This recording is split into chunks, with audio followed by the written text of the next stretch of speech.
Hello, and welcome to Boarding All Captains, the CNU Study Abroad Office's official podcast.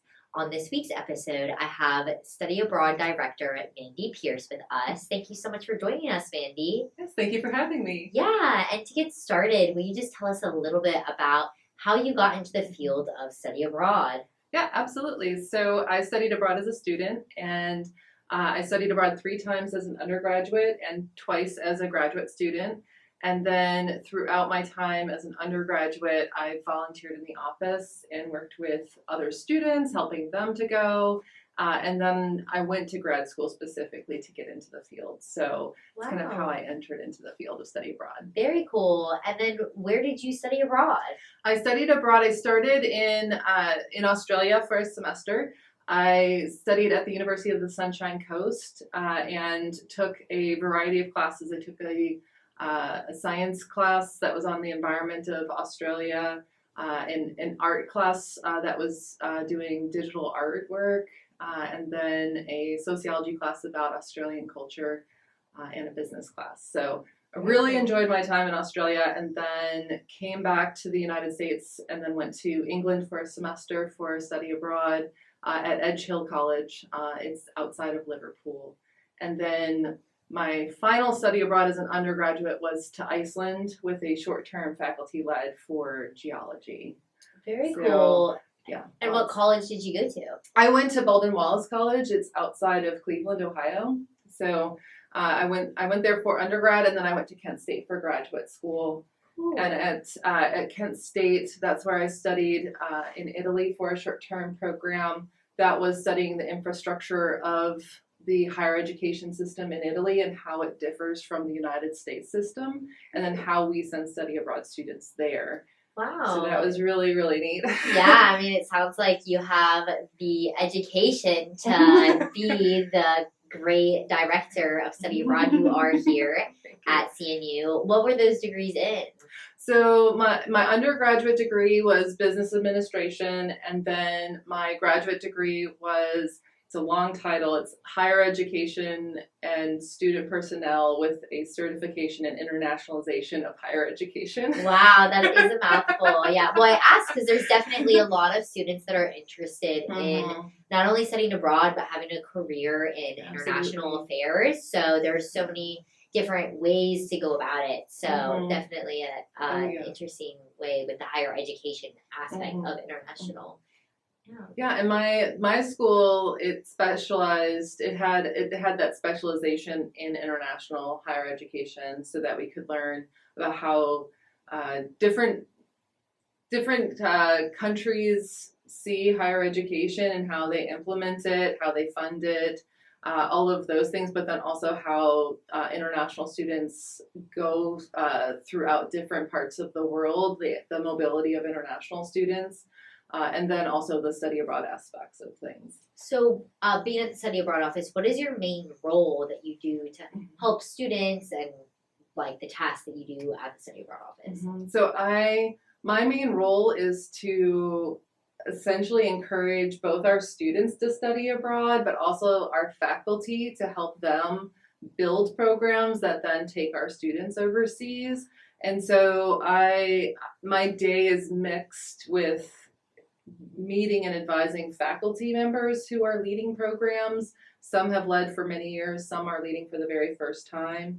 And then I also meet with students who are either trying to study abroad, planning to go, or just having questions about what to do.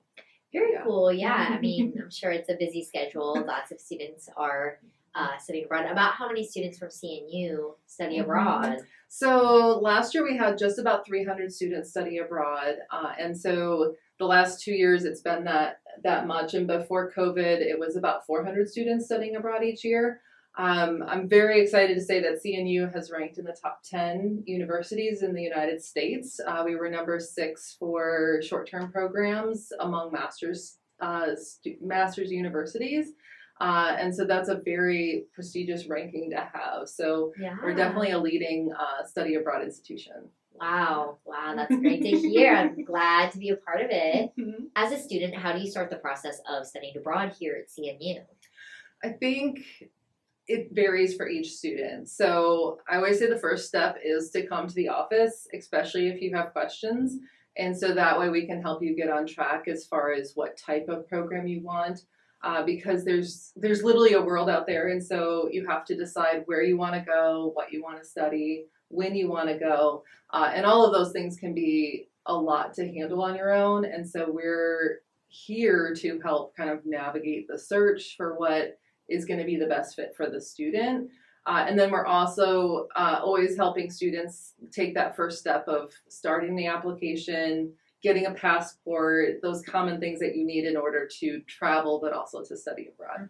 So going off of that, how soon would you recommend students looking into studying abroad? I always say at least 6 months before. Oftentimes you have to go a little bit further back than that. As soon as a student is interested in studying abroad, that's when they should come in. So we see freshmen. We've had students who also are just looking at Christopher Newport come into the office or call us. And that way they can start building a plan because leaving the country is a lot. And so we want to make sure that the student's prepared, their family's ready for them to go, they have all their finances in order, they have all their documentation ready, and the courses are going to work for them. So there is a lot to go into it, but it's definitely worth planning all of that to make it happen. Yeah. Going off of that, what would you say are the real benefits of students studying abroad, and what did you gain from it when you studied abroad? I would say the biggest benefit long term is just how much you get to know yourself. And so usually immediately when students get back, they're the most excited about the pictures they took, the people they met, the things they saw.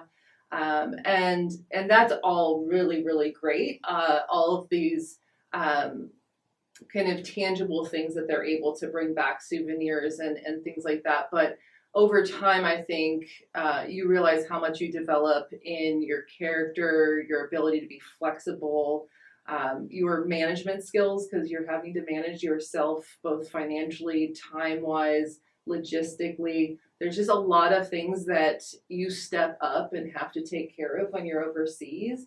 And so it kind of puts yourself under a microscope. And so you learn a lot about what you're capable of, what you can handle. And so I see a lot of our students and myself, you gain a lot of self-confidence from study abroad. And then you also just gain a lot of those soft skills that people always talk about, that it's really hard to prove that you have them, but you really do gain those by pushing yourself outside of the boundaries of your normal everyday life. Mm-hmm. And then what do you feel like was most valuable to you as when you were a student studying abroad? I think for me, the most valuable thing was probably, like I said, being able to step outside of my everyday norm and do something very different. And so I was able to go across the world and test my skills at being able to meet new people and just attend classes with locals and try to do something completely different. Before I left, I was much quieter, and I still am a fairly quiet person, but I don't have as much fear at getting up in front of a group and discussing something or saying my opinion or giving I would say just giving my opinion in meetings or in classes and things like that. So I think it just helped that self-reliance, self-confidence during that time. Yeah. So when you were a student, how did you find those programs? And now that you are advising students, how do you find the best programs for them? Yeah, I think that's really a fun part of the job, is helping a student find the program that best fits them. Because there is this whole world of opportunity out there, and just trying to sift through and figure out what's going to be the best thing for that individual person. For me, I went to a school that had a little bit more limited options available. And so I picked one of our partner programs. And I wanted to make sure I had the courses that transferred back. It was a new partnership for me and for the school. And so it was essentially the same cost of the tuition, room, and board as my school. So I just had to raise money for the plane ticket and personal expenses. So that also sold me on both of my semester programs. They were relatively inexpensive for me to go on. And that way I could, again, concentrate on the experience and not being as worried about the financial piece to it. So for students that you're advising, what are some common questions that you get? That type of thing. Yeah. So I would say, I mean, the first questions are, where can I go? What can I study? How much is it going to cost? But truly, we get a ton of questions, and I welcome them. We want to have questions answered for students, for families as they're planning. And so we know that there's a lot invested in these programs. You're going to this other country that you may have never traveled outside of the United States before. So we get questions anywhere from how to travel on a plane, how to get a passport. But I would say most common is, where can I go? What's a program that you'd recommend? So usually it's just those little pieces of getting started, and how do you navigate this whole search. Yeah. If you could give only one tip to students that are about to study abroad, what would it be? I would say my biggest tip for students is to put down their phones once in a while. Really just experience the land and the people that you are there to see, because we are such a cell phone culture now. It's easy to see something amazing and immediately pick up your phone to take a picture of it and then put it down and walk away. But you really want to take that time to absorb what you're seeing, the gravity of seeing some of these,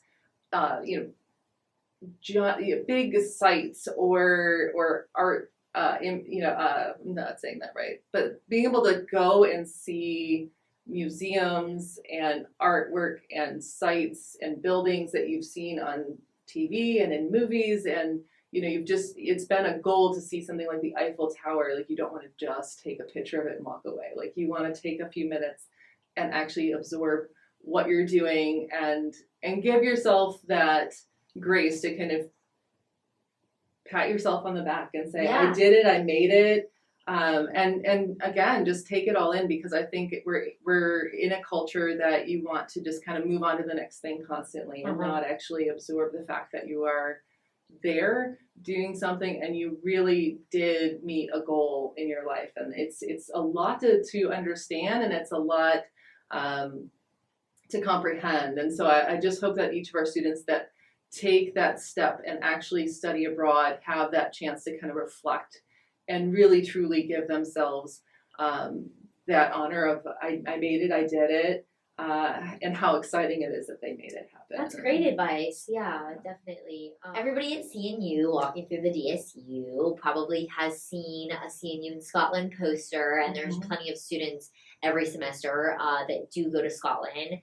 So why do we have that relationship with University of Glasgow, and why is that our main semester CNU program? Well, years ago, we decided that we wanted to have kind of a flagship semester-long program because we have such great summer and short-term programs, and they change year to year where our faculty are leading these. And so we wanted one that would kind of stay in the same location. And we have a partnership with the University of Glasgow that was already starting to build just before we started that program for our honors students to take an honors course while they're there. And the students who had gone to that program had really, really enjoyed it. And we decided that it would be a great partnership because it's a top tier university in the world. It's consistently ranked in the top 100. And so we wanted our students to have that opportunity to go to a prestigious university overseas for a semester, but still have that feel of having a CNU professor with them, having a group of CNU students to do some excursions, some cultural events while they're there. So it's kind of combining our opportunity to do a semester-long program with having that support and that group of CNU there with them. That makes so much sense. Yeah, I mean, I work in the study board office for the past 2 years. I started to understand why we had that program more, but I'm sure a lot of students are interested in the program, but they're not really sure why. That was our main one that we had, even though we have all these partnerships that a lot of other students go on as well. Yeah. But going off of that, what has possibly been one of your favorite trips that you've taken, maybe not necessarily studying abroad, that, I mean, you would just recommend someone travel to or something like that? Sure. Well, years ago, my husband and I went to Copenhagen, Denmark, and we just loved our experience there. The people were so nice, and we were able to go to the palace and just walk around to different sites and see the city. So I would say just being in that area was very enlightening, and being able to get around and kind of see that city. It was easy to navigate and to interact with the people. And then another place that I went by myself was to Peru. I went to Lima, Peru, and the food there was amazing. It has some of the best food in the world there. So if someone's a foodie, I would absolutely say Peru would be on their list. What was one of your favorite dishes there? Oh gosh. Well, I tried guinea pig. It was not for me. But boy, I'm trying to remember some of the names of these. I met up with a director of a program there that we work with. And so a lot of times they were ordering food for us. So I can't necessarily say that I remember the names of the dishes, but it was consistently different fresh foods and just very colorful throughout the whole time that I was there. So the just Instagram foodie aesthetic kind of vibe. Absolutely. Yeah, very cool. Well, kind of to wrap up, what is the coolest part of your job as the director of study abroad? I think, well, there's two things that I think I like the most. The one is absolutely getting to come full circle with our students. So getting to work with the students from the time that they come through our doors, not really sure what they're doing, not sure where they want to go, to the final product when they actually come back and have had this experience overseas. Because, like I said, every student is unique in what they want to do, what they want to study. And then the same thing happens overseas. How they interact and what they take from that experience is different. And so I think that's always the fun part, is kind of seeing who comes back, how they've changed, what kind of growth they've had. And then the other aspect of my job that I really like is just our field in general seems to collect people that work from different cultures and different parts of the country. And so on a daily basis, I get to have emails with people from all over the world. And at our conferences, I get to meet people from all over the planet. And so even if I'm not able to travel, I'm getting to see and interact with people from all over the world, which is something that I just truly enjoy. Great. Well, thank you so much, Mandi, for joining us on this week's episode of Boarding All Captains. Absolutely. Thank you. Thank you.